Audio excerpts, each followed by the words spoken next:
Hi guys, you are watching CS Atulyan classes. तो देखो, हम लोगों ने जीएसटी में रिवर्स चार्ज मैकेनिज्म स्टार्ट किया हुआ था, जिसमें हम लोगों ने 8 तो गुड्स पढ़े थे और 17 सर्विसेज पढ़नी है हमें, राइट। तो सर्विसेज की बात हो रही थी। ऑलरेडी हम लोग 6 सर्विसेज डिस्कस कर चुके थे, तो आज हम लोग 7th ऑनवर्ड्स डिस्कस कर रहे हैं। देखो RCM में कौन कौन सी सर्विसेज हैं, 7th पॉइंट में आ गए हम लोग। 7th पॉइंट देखो क्या कह रहा है, सर्विस कौन सी है भाई, services supplied by director of a company और body corporate to the said company और बॉडी कॉर्पोरेट। मींस क्या कहना चाह रहा है, सर्विसेज कौन सप्लाई कर रहा है, या तो डायरेक्टर या बॉडी कॉर्पोरेट, ठीक है ना। किसको सप्लाई कर रहे हैं, किसी बॉडी कॉर्पोरेट को, ठीक है, या कंपनी को, ठीक। और देखो कौन से वाले डायरेक्टर की बात हो रही है यहां, पार्ट टाइम डायरेक्टर की कि होल टाइम डायरेक्टर की, कौन से डायरेक्टर की बात हो रही होगी, पार्ट टाइम की कि होल टाइम डायरेक्टर की, ठीक है। ये देखो मैं नीचे लिख देता हूं, कौन से डायरेक्टर की बात हो रही होगी, पार्ट टाइम की कि होल टाइम की। देखो जो होल टाइम डायरेक्टर होता है वो तो सैलरी हेड में चला जाता है, उसको तो आप रेम्यूनरेशन देते हो, उस पर तो जीएसटी का मतलब ही नहीं है। जो पार्ट टाइम डायरेक्टर है ना, उसकी बात कर रहे हैं हम लोग। Part time director services provide कर रहा है ना, तो वो जीएसटी में फॉल आउट करेगा, इस पे जीएसटी नहीं लगता सैलरी के साथ। तो it means part time director जो सर्विसेज दे रहा है ना अपनी, जिसके बदले वो क्या लेता है, सिटिंग फीस लेता है कंपनी से, उस पर जीएसटी भी लगता है। अब क्वेश्चन ये राइज होता है कि वो जीएसटी कौन जमा कराएगा, वो डायरेक्टर खुद रजिस्ट्रेशन कराएगा क्या जीएसटी में, नहीं। कौन रजिस्ट्रेशन कराएगा जीएसटी में, कंपनी, जिस कंपनी को वो सर्विसेज दे रहा है। तो जीएसटी कौन जमा कराएगा पार्ट टाइम डायरेक्टर के बिहाफ पे, वो कंपनी, आरसीएम में, रिवर्स चार्ज मैकेनिज्म बेसिस पे, राइट। डायरेक्टर रजिस्ट्रेशन नहीं कराएगा जीएसटी में, ना वो पेमेंट करेगा। तो सप्लायर कौन हुआ, डायरेक्टर ऑफ अ कंपनी या फिर बॉडी कॉर्पोरेट। अगर एक बॉडी कॉर्पोरेट दूसरी बॉडी कॉर्पोरेट को सर्विसेज दे रही है ना। और रेसिपिएंट कौन हुआ, या तो कंपनी या body corporate, located in taxable territory. कहते हैं टैक्सेबल टेरिटरी में होनी चाहिए ये कंपनी या बॉडी कॉर्पोरेट जो रेसिपिएंट है, तभी आरसीएम में फॉल आउट करेगा, अदरवाइज आरसीएम अप्लाई नहीं होगा। तो सिंपल सी बात है, पार्ट टाइम डायरेक्टर जो सर्विसेज दे रहा है कंपनी को, उस पर भी आरसीएम अप्लाई होगा, प्रोवाइडेड कि वो कंपनी कहां हो, टैक्सेबल टेरिटरी में हो। तो देखो सर्विसेज पे पॉइंट नंबर 8 पे आते हैं। पॉइंट नंबर 8 क्या कह रहा है, देखो services supplied by an insurance agent to any person carrying on insurance business, right. तो इट मींस क्या कहना चाह रहा है वो, ये देखो इंश्योरेंस एजेंट है। यहां एक एग्जांपल ले लेता हूं मैं। ये एग्जांपल किससे रिलेटेड है भाई, पॉइंट नंबर 8 से। इंश्योरेंस एजेंट है, ठीक है, और ये इंश्योरेंस कंपनी है, ये कस्टमर है। तो ये जो इंश्योरेंस एजेंट है, ये इंश्योरेंस कर रहा है इस कस्टमर का, राइट। तो मींस ये इंश्योरेंस एजेंट सर्विसेज दे किसको रहा है, कस्टमर को दे रहा है, इंश्योरेंस कंपनी को दे रहा है। इस इंश्योरेंस एजेंट को कमीशन भी तो मिलता होगा। कमीशन कौन देता है, कस्टमर देता है कि इंश्योरेंस कंपनी देती है, कमीशन तो भैया इंश्योरेंस कंपनी देती होगी। तो इट मींस ये सर्विसेज अपनी किसको दे रहा है, इंश्योरेंस कंपनी को दे रहा है, कस्टमर को दे रहा है। इंश्योरेंस कंपनी को दे रहा है, कस्टमर को नहीं दे रहा है, ठीक है। तो जीएसटी कौन जमा कराएगा, कहते हैं ये इंश्योरेंस कंपनी जमा कराएगी, जीएसटी लायबिलिटी इसकी है आरसीएम बेसिस पे। ये बेचारा छोटा मोटा इंश्योरेंस एजेंट ये क्यों रजिस्ट्रेशन कराएगा जीएसटी में। तो इसके बिहाफ पे जीएसटी कौन जमा कराएगा, इंश्योरेंस कंपनी, जिसको ये सर्विसेज दे रहा है। तो देखो services supplied by insurance agent to any person carrying on insurance business, it means insurer की बात हो रही है। Carrying on insurance business means insurer की बात हो रही है, राइट। सर्विसेज सप्लाई कौन कर रहा है, इंश्योरेंस एजेंट। किसको दे रहा है services, any person carrying on insurance business, जो भी इंश्योरेंस बिजनेस कैरी ऑन कर रहा है, प्रोवाइडेड कि वो टैक्सेबल टेरिटरी में हो। तो इंश्योरेंस कंपनी का होनी चाहिए टैक्सेबल टेरिटरी में। अगर insurance company non taxable territory में है तो फिर तो फॉरवर्ड चार्ज ही चलेगा, रिवर्स चार्ज अप्लाई नहीं होगा। डन। चलो जी पॉइंट नंबर 9 पे आते हैं। पॉइंट नंबर 9 में क्या कहना चाहता है ये, services supplied by a recovery agent, recovery agent to a banking company और अ फाइनेंशियल इंस्टीट्यूशन और non banking financial company. Banking company, financial institution और NBFC means non banking financial company, right. तो ये जो रिकवरी एजेंट है, ये जो services दे रहा है, किसको दे रहा है, बैंकिंग कंपनीज को या फाइनेंशियल इंस्टीट्यूशंस को या नॉन बैंकिंग फाइनेंसिंग कंपनीज को, उस पे भी आरसीएम अप्लाई होगा। डन। तो जीएसटी देखो, सप्लाई सर्विसेज कौन सप्लाई कर रहा है? Recovery agent. रिकवरी एजेंट समझते हैं ना, कि मान लो बैंकिंग कंपनीज है, उन्होंने कुछ लोन दिया था, उस लोन की रिकवरी नहीं हो रही है, तो आप क्या करते हो? रिकवरी एजेंट अपॉइंट कर देते हैं। सर्विसेज कौन दे रहा है? Recovery agent. रिकवरी एजेंट क्या अंडरटेक कर रहा है? वो ये कह रहा है कि भाई हम आपका जो प्रोडक्ट है वो रिकवर करके देंगे, जो नॉन एनपीए जो हो रहा है एक तरह से। वैसे एनपीए की तो रिकवरी कर ही नहीं सकते, एनपीए जो होने वाला है मतलब उसकी रिकवरी करके देंगे हम लोग, ये कहना चाह रहा है कौन? रिकवरी एजेंट, जिसको आज की डेट में आप लोग फैक्टरिंग भी बोलते हैं। तो बैंकिंग कंपनी ने रिकवरी एजेंट अपॉइंट किया, किस लिए? लोन की रिकवरी के लिए, राइट। तो रिकवरी एजेंट सर्विसेज दे रहा है किसको? बैंकिंग कंपनीज को। जीएसटी कौन जमा कराएगा? बैंकिंग कंपनी या फिर फाइनेंशियल इंस्टीट्यूशन या फिर एनबीएफसी, प्रोवाइडेड कि वो कहां हो? टैक्सेबल टेरिटरी में हो। प्रोवाइडेड कि वो कहां हो? टैक्सेबल टेरिटरी में। तो जीएसटी में रजिस्ट्रेशन रिकवरी एजेंट नहीं कराएगा, कौन कराएगा? बैंकिंग कंपनी या फाइनेंशियल इंस्टीट्यूशन। और पेमेंट भी कौन करेगा? Banking company. मींस इसके ऊपर भी आरसीएम अप्लाई होगा, प्रोवाइडेड कि वो जो बैंकिंग कंपनी है, फाइनेंशियल इंस्टीट्यूशन है या एनबीएफसी है, वो टैक्सेबल टेरिटरी में हो, अदरवाइज तो फॉरवर्ड चार्ज ही चलेगा। डन। नोट करो जी इसको, फिर आगे चलते हैं।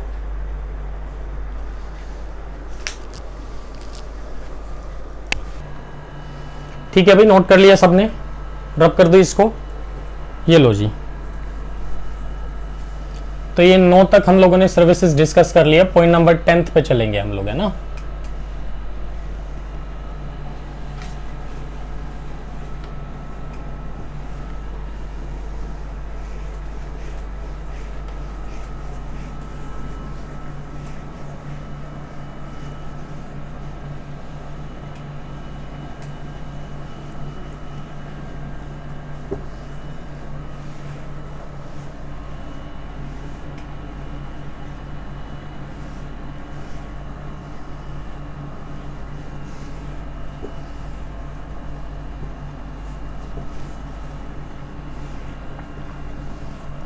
लो जी, पॉइंट नंबर 10 पे चलते हैं।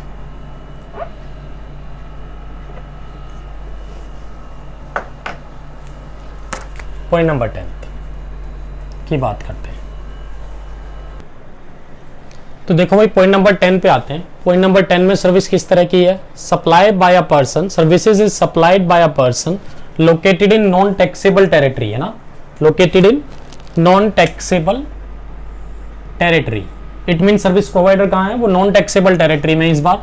और कौन सी सर्विसेज दे रहा है? देखो, transportation of goods by vessel. ठीक है, सप्लायर कहां है इस बार? नॉन टैक्सेबल टेरिटरी में। सर्विसेज कौन सी दे रहा है? Supply of goods bye a vessel from a place outside India, मतलब आउटसाइड इंडिया से आप कुछ इंपोर्ट कर रहे होंगे, तो वो गुड्स देखो वेसल के थ्रू आएगा।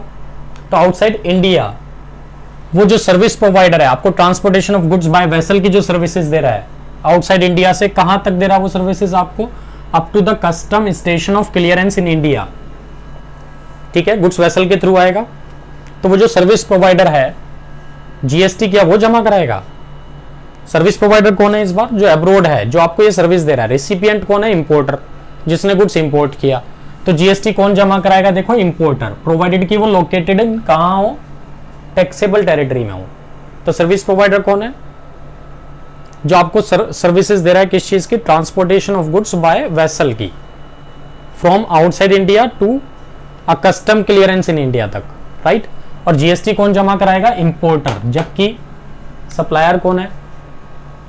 वो ट्रांसपोर्टर, एक तरह से जो बाहर है, नॉन टैक्सेबल टेरिटरी में है, जो आपको ट्रांसपोर्टेशन की सर्विसेज प्रोवाइड कर रहा है। बट जीएसटी इंपोर्टर जमा कराएगा। और रजिस्ट्रेशन भी कौन जमा कराएगा? रजिस्ट्रेशन भी कौन कराएगा जीएसटी में? इंपोर्टर ही कराएगा, राइट। लो जी, पॉइंट नंबर 12 पे आते हैं। पॉइंट नंबर 12 क्या कह रहा है? आप कौन से सर्विसेज सप्लाई कर रहे हैं? Supply of services by an author, music composer, photographer, artist by way of transfer और permit the use of copyright. ठीक है, तो मीन्स आप ऑथर हैं, कंपोजर हैं, फोटोग्राफर हैं, आप कौन सी सर्विसेज दे रहे हैं? ये सर्विसेज आपने क्या किया? देखो, आप आर्टिस्ट हैं, ठीक है, या फिर आप फोटोग्राफर हैं, तो मार्केट में जो आर्टिस्ट जो है, आर्टिस्ट ने मान लो कोई लाइन लिखी है, उस पर गाना बनाना है, तो गाना कौन बना रहा है? Music company. बट लाइन किसने लिखी है? आर्टिस्ट ने एक तरह से। डन। तो या ऑथर ने लिखी है लाइन, लाइन किसने लिखी है? ऑथर ने। और गाना कौन बनाएगा उस पर? Music company. तो वो लाइन आप किसको दे रहे हो? म्यूजिक कंपनी को, उस पर वो गाना बनाएगा। सर्विस प्रोवाइडर कौन हुआ? ऑथर। ठीक है। और रिसिपिएंट कौन हुआ? Music company. तो जीएसटी कौन जमा कराएगा? Music company. राइट। ये कहना चाह रहा है, मीन्स कॉपीराइट आपका है, मार्केट में वो जो सॉन्ग है वो बेचने का एक तरह से, क्योंकि लाइन तो आपने लिखी है ओरिजिनली, बट जीएसटी कौन जमा कराएगा इस पे? ये लिखा है मैंने म्यूजिक कंपनी। तो ऑथर है ये। ऑथर कौन है? सप्लायर है। राइट। और म्यूजिक कंपनी क्या है? रिसिपिएंट है। इन्होंने कोई लाइन लिखी, उस पर इन्होंने गाना बनाया, ये गाना बना के मार्केट में बेच रहे हैं। राइट। तो इनको भी तो पैसे देने हैं ना ऑथर को। कौन देगा वो पैसे? Music company. अब उस पर जीएसटी कौन जमा कराएगा? Music company. आरसीएम अप्लाई होगा, ये कहना चाह रहा। देखो, तो supply of services by an author, music composer, photographer, artist by of transfer of copyright. तो कॉपीराइट ट्रांसफर कर रहे हैं आप, ये अलाउ कर रहे हैं सेकंड पार्टी को यूज करने के लिए। और किस चीज से रिलेटेड है copyright? Relating to original, literary, dramatic, musical, artistic work और to a publisher, music company और प्रोड्यूसर। राइट। सप्लायर कौन है? ऑथर या फिर music composer, photographer, artist. Right. और जीएसटी कौन जमा कराएगा? पब्लिशर या म्यूजिक कंपनी या फिर प्रोड्यूसर, प्रोवाइडेड कि वो कहां लोकेटेड हो? टैक्सेबल टेरिटरी में। तो आरसीएम बेसिस पे जीएसटी जमा होगा उस पर भी। ठीक है जी, नोट करो इसको फटाफट, फिर पॉइंट नंबर 13 पे चलते हैं। ठीक है जी, नोट कर लिया सबने? तो पॉइंट नंबर 13 पे चलते हैं भाई। अब हम लोग, मैं रब कर रहा हूं इसको, पॉइंट नंबर 13 पे चलते हैं जी लोग।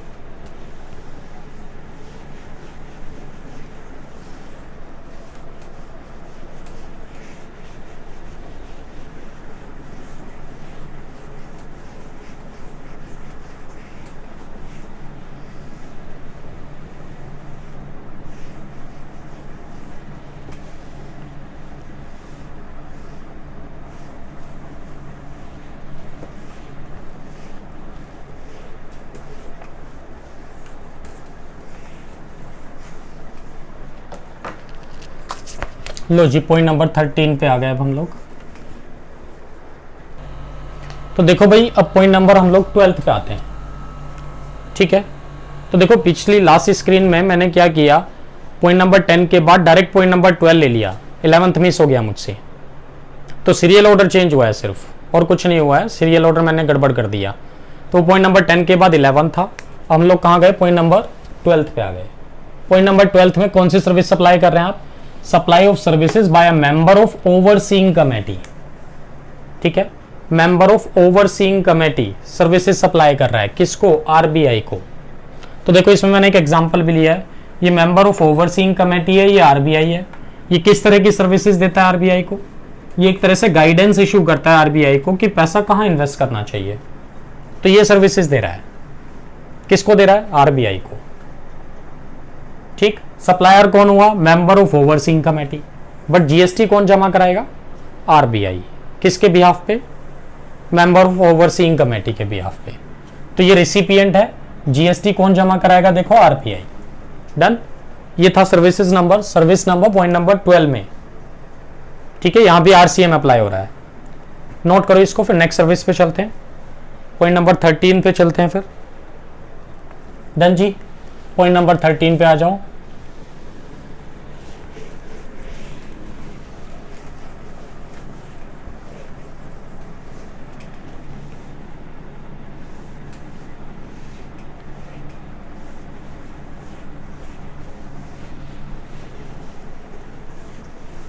लो जी, पॉइंट नंबर 13 पे आते हैं।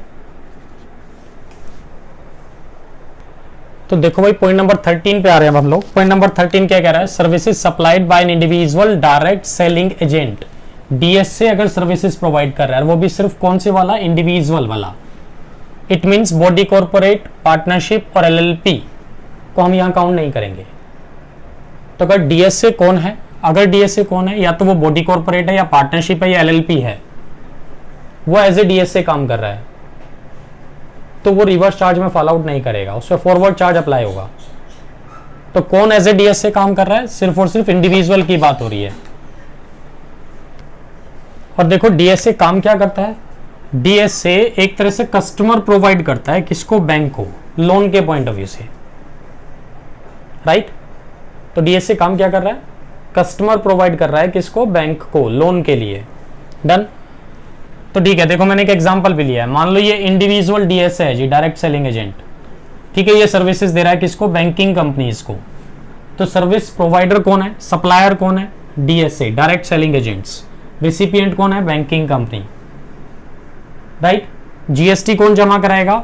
ये रिसिपिएंट जमा कराएगा आरसीएम बेसिस पे। ये मैंने लिखा है, देखो यहाँ, service supplied by individual direct selling agent है। सप्लायर कौन हुआ? Individual DSA. रिसिपिएंट कौन हुआ? बैंकिंग कंपनी या NBFC, means non banking financing companies located in taxable territory. GST कौन जमा कराएगा? Banking company. किसके बिहाफ पे? डीएसए के बिहाफ पे। बट ये इंडिविजुअल होना चाहिए। बट अगर ये बॉडी कॉर्पोरेट, एलएलपी या पार्टनरशिप वगैरह कुछ हुआ तो उस पर फिर रिवर्स चार्ज नहीं, उस पर तो फॉरवर्ड चार्ज ही चलेगा, right. Like for example,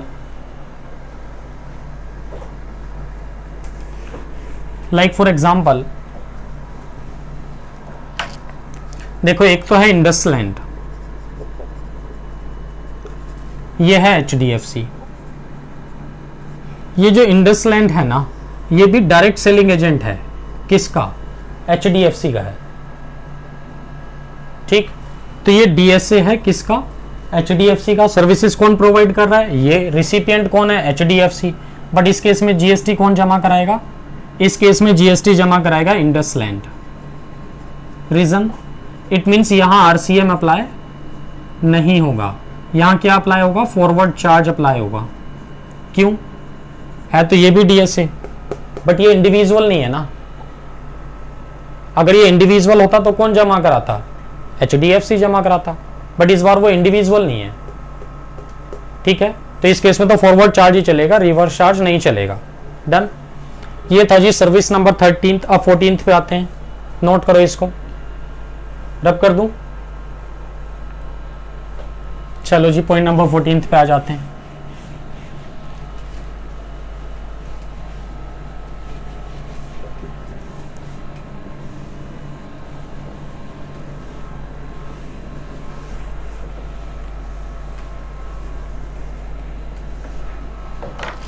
low ji point number 14 पे आ गए अब हम लोग। तो भाई पॉइंट नंबर 14 पे आते हैं। देखो पॉइंट नंबर 14 में किस तरह की सर्विसेज हैं? Services provided by a business facilitator to a banking company. तो बिजनेस फैसिलिटेटर जो सर्विसेज दे रहा है किसको? बैंकिंग कंपनी को। प्रोवाइडर कौन हुआ? Business facilitator. रेसिपिएंट कौन हुआ? Banking company. जीएसटी कौन जमा कराएगा? Banking company. Provided it is located in taxable territory, right. Like for example देखो मैंने लिखा भी है यहाँ, ये बिजनेस फैसिलिटेटर है जी, ये बैंकिंग कंपनी है। तो बिजनेस फैसिलिटेटर किस तरह की सर्विसेज दे रहा है? ये बिजनेस प्रोवाइड करता है किसको? बैंकिंग कंपनीज को।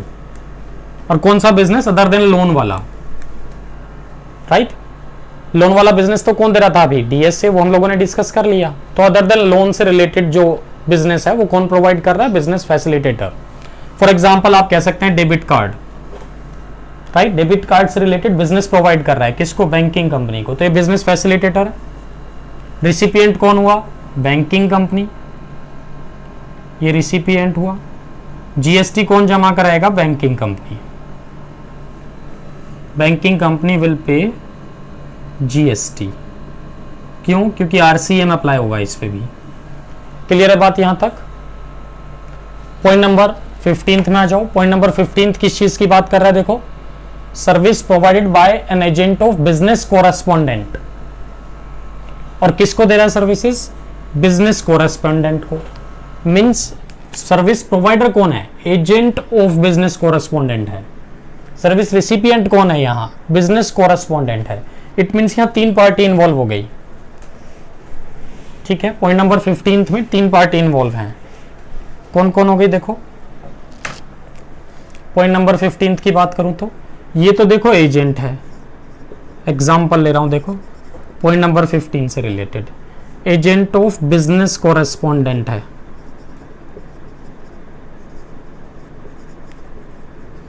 एजेंट है ना, यहां बीच में कौन आ गया जी, बिजनेस कॉरेस्पोंडेंट, राइट। और यहां कौन आ गया, एक तरह से बैंकिंग कंपनी कह सकते हैं आप, या एनी रजिस्टर्ड पर्सन भी कह सकते हैं लोग, any registered person. 3 party involve हैं, ठीक है ना। ठीक है जी, ये 3 पार्टियां देखो, एजेंट ऑफ बिजनेस कॉरेस्पोंडेंट और एनी रजिस्टर्ड पर्सन, कह सकते हैं बैंकिंग कंपनी भी बोल सकते हैं इसको आप, राइट। इस बिजनेस कॉरेस्पोंडेंट का काम क्या है, to carry out regular transaction for customer on behalf of bank, bank के बिहाफ पे ये रेगुलर ट्रांजेक्शंस कैरी ऑन करता है, छोड़ के कैश ट्रांजेक्शंस को। डन। तो बैंक ने तो एक तरह से इसको अपॉइंट किया रेगुलर ट्रांजेक्शंस के लिए, और इसने अपना कोई एक तरह से सब एजेंट अपॉइंट कर लिया, इसने अपना एजेंट अपॉइंट कर लिया इसको असिस्ट करने के लिए। तो देखो ये जो बिजनेस कॉरेस्पोंडेंट सर्विसेज दे रहा है बैंकिंग कंपनी को, यहां तो फॉरवर्ड चार्ज ही चलेगा, ये आरसीएम में नहीं है। यहां बात कर रहा है देखो किसकी, एजेंट की बात कर रहा है, बिजनेस कॉरेस्पोंडेंट की बात नहीं कर रहा है, कि जो एजेंट सर्विसेज दे रहा है किसको, बिजनेस कॉरेस्पोंडेंट को, वो आरसीएम में है। बट जो बिजनेस कॉरेस्पोंडेंट सर्विसेज दे रहा है बैंकिंग कंपनी को, वो आरसीएम में नहीं है। तो मींस इस पर तो फॉरवर्ड चार्ज ही चलेगा। जीएसटी कौन जमा कराएगा जी, बिजनेस कॉरेस्पोंडेंट जमा कराएगा। और बिजनेस कॉरेस्पोंडेंट ने जो अपना एजेंट अपॉइंट किया था, अब सर्विस इन दोनों केस में, इस वाले केस में सर्विस प्रोवाइडर कौन है, एजेंट, रिसिपिएंट कौन है, बिजनेस कॉरेस्पोंडेंट। अभी जो एजेंट सर्विसेज दे रहा है बिजनेस कॉरेस्पोंडेंट को, ये आरसीएम में फॉलो आउट करेगा। तो देखो आरसीएम में फॉलो आउट करेगा तो कौन जमा कराएगा, जीएसटी, बिजनेस कॉरेस्पोंडेंट। मींस दोनों तरफ से बिजनेस कॉरेस्पोंडेंट गया, इस वाली ट्रांजेक्शन पे भी जीएसटी कौन जमा करा रहा है, बिजनेस कॉरेस्पोंडेंट, और इस वाली ट्रांजेक्शन पे भी कौन जमा कराएगा, इस पे आरसीएम अप्लाई होगा इसलिए बिजनेस कॉरेस्पोंडेंट जमा कराएगा, राइट। तो यहां फॉरवर्ड चार्ज लगा दिया, यहां आरसीएम लग गया, रिवर्स चार्ज मैकेनिज्म। ये था पॉइंट नंबर 15, नोट करो जी इसको, फिर नेक्स्ट पॉइंट पे चलते हैं।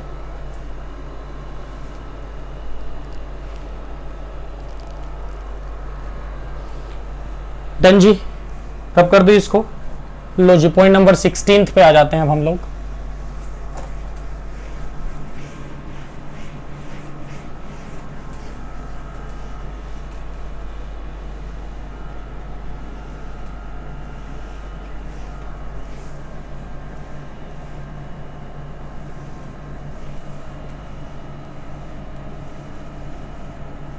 लो जी पॉइंट नंबर 16 पे आते हैं अब हम लोग।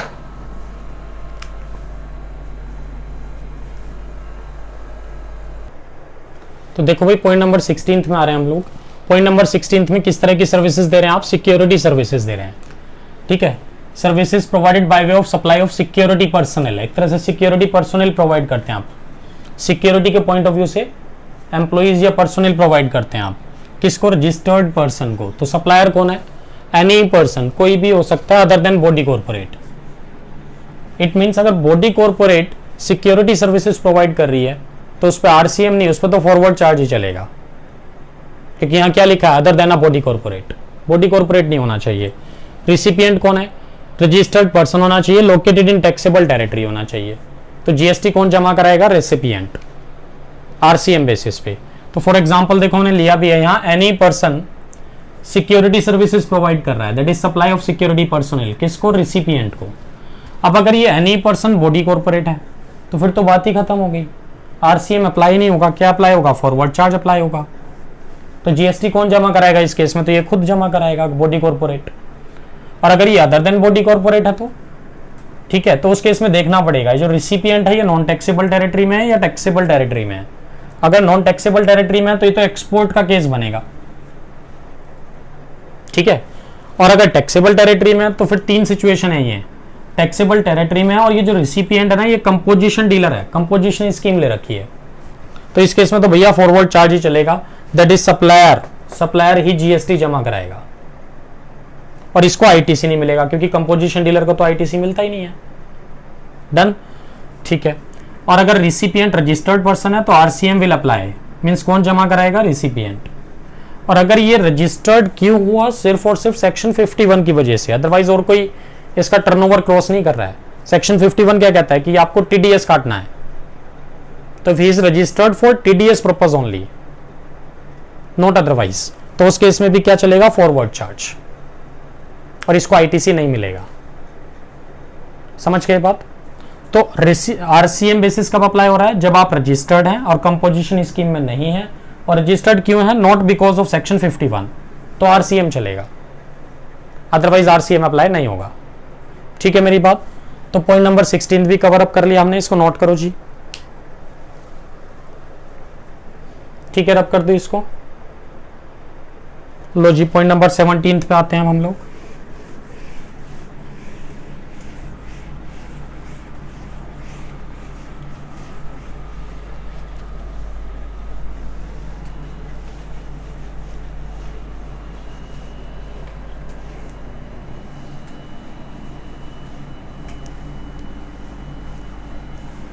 पॉइंट नंबर 17 की बात करते हैं जी लोग।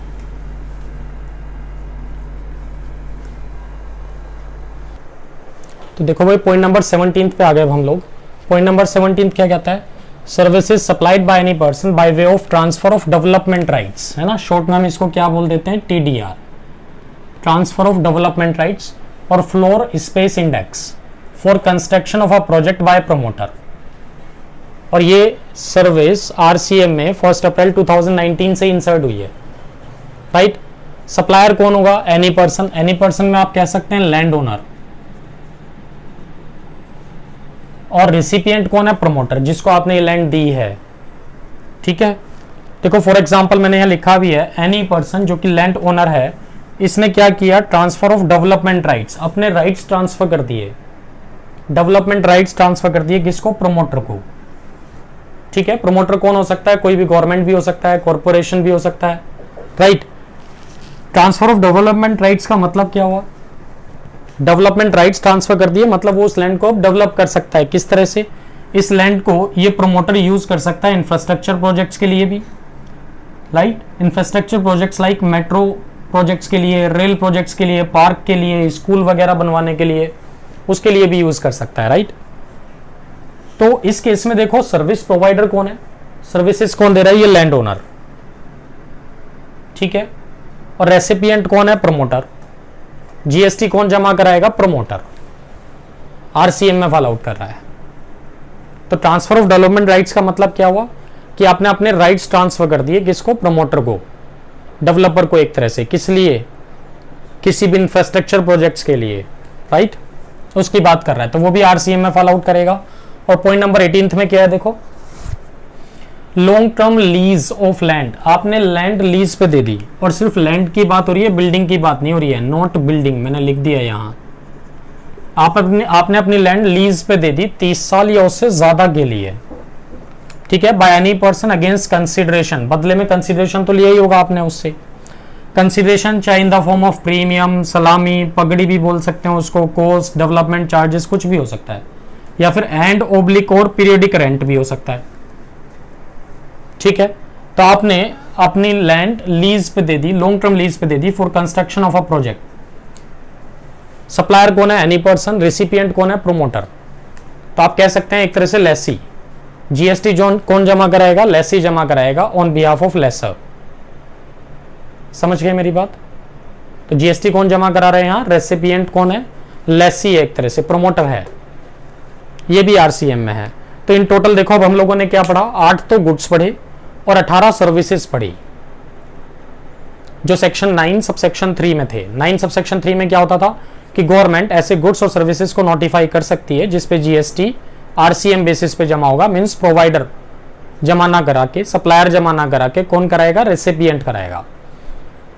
ठीक, तो 8 गुड्स भी हम लोगों ने पढ़ ली, 18 सर्विसेज भी पढ़ ली। एक तरह से in total 26 notified goods and services हो गए वो आज की डेट में। ठीक है, तो आज के लिए हम लोग देखो इतना ही रखते हैं। ये वीडियो अगर आपको पसंद आया हो तो लाइक करें और हमारे channel CS Atul Jain classes को सब्सक्राइब करें। Thanks for watching CS Atul Jain classes.